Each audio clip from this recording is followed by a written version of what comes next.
اسی بات کو لے کر عربی نڈھال ہوا بیٹھا تھا کہ اب فوری گھر میں کچن سنبھالنے کے لیے وہ ملازمہ کدھر سے لائے۔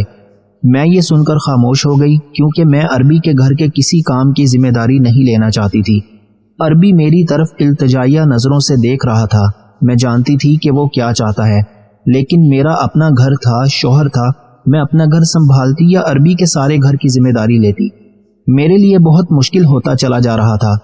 خیر، میں نے کچن میں جا کر فریج سے انڈے بریڈ نکالے اور عربی کو اور اس کی بیٹی کو بنا کر دے دیے۔ عربی کا چہرہ خوشی سے دیکھنے کے لائق تھا۔ میں نے دن بھر اپنا کام کیا اور شام کو گھر واپس آ گئی۔ پھر میں نہیں جانتی کہ کیا ہوا اور کیا نہیں، لیکن شام کو ہی مجھے عربی کا فون آیا۔ وہ مجھ سے کہنے لگا کہ فوراً سے گھر پہنچ جاؤ، مجھ سے آپ سے بہت ضروری کام ہے۔ میں نے کہا کہ اس وقت تو رات کے 10 بج رہے ہیں۔ وہ کہنے لگا کہ مجھے آپ سے بے حد ضروری کام ہے، آپ کا آنا بہت ضروری ہے، آپ فوراً سے میرے پاس آئیں۔ میں نے اپنے شوہر کو بتایا تو کہنے لگا کہ میں نوکری چھوڑ دوں۔ وہ عربی کیا چاہتا ہے؟ میں عربی کے گھر جانا چاہتی تھی۔ میرے شوہر کا رویہ پہلے ہی کئی دن سے بدلا ہوا تھا۔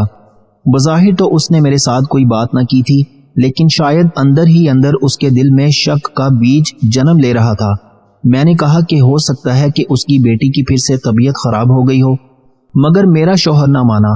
میں نے دوبارہ سے عربی کو فون کیا اور اسے صاف بتا دیا کہ میرا شوہر مجھے آنے کی اجازت نہیں دے رہا۔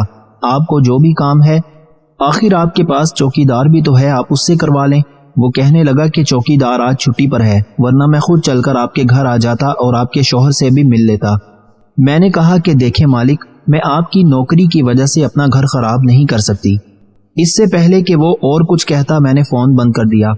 میں نے شوہر کو کھانا دیا اور ہم لوگ سونے کے لیے لیٹ گئے، لیکن میرے دل میں بار بار ایک ہی سوال جنم لے رہا تھا۔ ایسا کون سا کام تھا جو عربی رات کے وقت مجھے بلا رہا تھا؟ میں عربی پر شک بھی نہیں کرنا چاہتی تھی کیونکہ اسے کم نظر آتا تھا، اور ویسے بھی اس نے آج تک مجھ سے کوئی غلط بات بھی نہیں کی تھی۔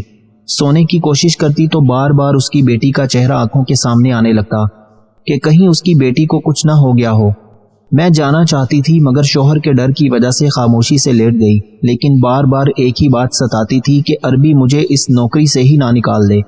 اچھی بھلی معقول تنخواہ مل رہی تھی جس سے اب ہمارے گھر کے حالات بہت بہتر ہو چکے تھے۔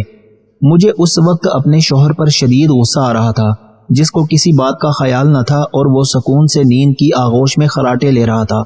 ساری رات میری طبیعت گھبراتی رہی اور ادھر سے ادھر ٹہلتی رہی۔ نہ جانے کس پہر میری آنکھ لگ گئی۔ صبح شوہر نے اٹھایا تو میں نے کہا کہ وہ کچن میں جا کر خود ہی ناشتہ کر لے، کیونکہ رات جاگنے کی وجہ سے میری طبیعت بوجھل ہو رہی تھی۔ 10 بجے کے قریب میں اٹھی، شوہر کام پر جا چکا تھا۔ میں تیار ہوئی اور ناشتہ کر کے عربی کے گھر کی طرف چل پڑی، لیکن وہاں پہنچتے ہی میرے ہوش اڑ گئے۔ عربی کے گھر کے باہر کافی سارے لوگ جمع تھے۔ میں نے جلدی سے شوہر کو فون کیا اور عربی کے گھر پر آنے کا کہا۔ تھوڑی دیر بعد میرا شوہر وہاں پہنچ گیا۔ عربی کے گھر کے باہر کافی پولیس موجود تھی۔ میں گھر کے اندر گئی تو سب ملازم دھاڑیں مار مار کر رو رہے تھے۔ معلوم کرنے پر پتہ چلا کہ عربی رات کو گھر پر اکیلا تھا اور اس کی بیٹی کی طبیعت شدید خراب تھی۔ وہ بار بار مجھ سے ملنے کا کہہ رہی تھی۔ شاید اسی لیے عربی مجھے بار بار فون کر رہا تھا، لیکن انہونی کو کون ٹال سکتا ہے۔ عربی اپنی بیٹی کی خاطر خود ہی گھر سے نکلا، جہاں وہ مجھے بلانے کے لیے میرے گھر آ رہا تھا۔ میرے اور عربی کے گھر کا فاصلہ کوئی بہت زیادہ نہ تھا، بس درمیان میں ایک مین روڈ تھی۔ بیچارہ عربی اپنی لاٹھی کے سہارے سڑک کراس کرنے لگا تو ایک تیز رفتار گاڑی نے اسے کچل دیا تھا۔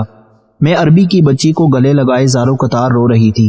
میں نے کچھ دن عربی کے گھر پر ہی رہنے کا فیصلہ کیا تھا۔ مجھے اب سمجھ بھی نہیں آ رہا تھا کہ اس بچی کو چھوڑ کر کیسے جاؤں۔ کچھ دن بعد ایک وکیل نے آ کر بتایا کہ عربی نے اپنی جائیداد کا کچھ حصہ میرے نام کر دیا تھا۔ اس نے مجھے ایک خط بھی دکھایا جو کچھ دن پہلے ہی عربی نے اس وکیل سے لکھوایا تھا، جس میں اس نے مجھ سے درخواست کی تھی کہ میری بچی کو پلیز تنہا مت چھوڑنا۔ وکیل کی باتیں سن کر میری آنکھوں میں آنسو جاری تھے۔ میں اور میرا شوہر مستقل طور پر عربی کے گھر پر رہنے لگے۔ اللہ نے مجھے اولاد کی شکل میں ایک بہت پیاری سی بیٹی سے نواز دیا تھا۔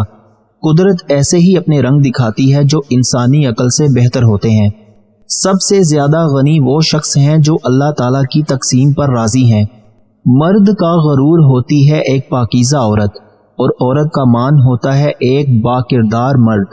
جس دن آپ کو یہ پتہ چل جائے کہ بعض کاموں کا آپ کی مرضی سے نہ ہونا آپ کے لیے کتنا بہتر ہے، اس دن آپ کی بے سکونی ختم ہو جائے گی۔ عورت اس مرد کے سامنے رو پڑتی ہے جس سے وہ محبت کرتی ہے، ورنہ آنسو تو وہ اپنی ماں سے بھی چھپا لیتی ہے۔ خود کو اتنا مصروف لازمی رکھیں کہ آپ کے پاس منفی خیالات، نفرت، پچھتاوے اور ڈر اور خوف وغیرہ کے لیے وقت نہ ہو۔ انسان کے آنسو اس وقت مقدس ہوتے ہیں جب وہ کسی اور کے دکھ اور تکالیف کو محسوس کر کے نکلیں۔ غرور اور تکبر سے بچیں۔ کائنات کا پہلا گناہ نہ شرک تھا نہ کفر تھا، بلکہ پہلا گناہ یہ تھا کہ میں اس سے بہتر ہوں۔ اگر کسی کا ایک آنسو تمہاری وجہ سے گر گیا تو روز محشر تک اس کے قرض دار بن جاؤ گے۔ کبھی کبھی اتنی تکلیف ہوتی ہے کہ اللہ کے علاوہ کسی سے بات کرنے کا دل نہیں کرتا۔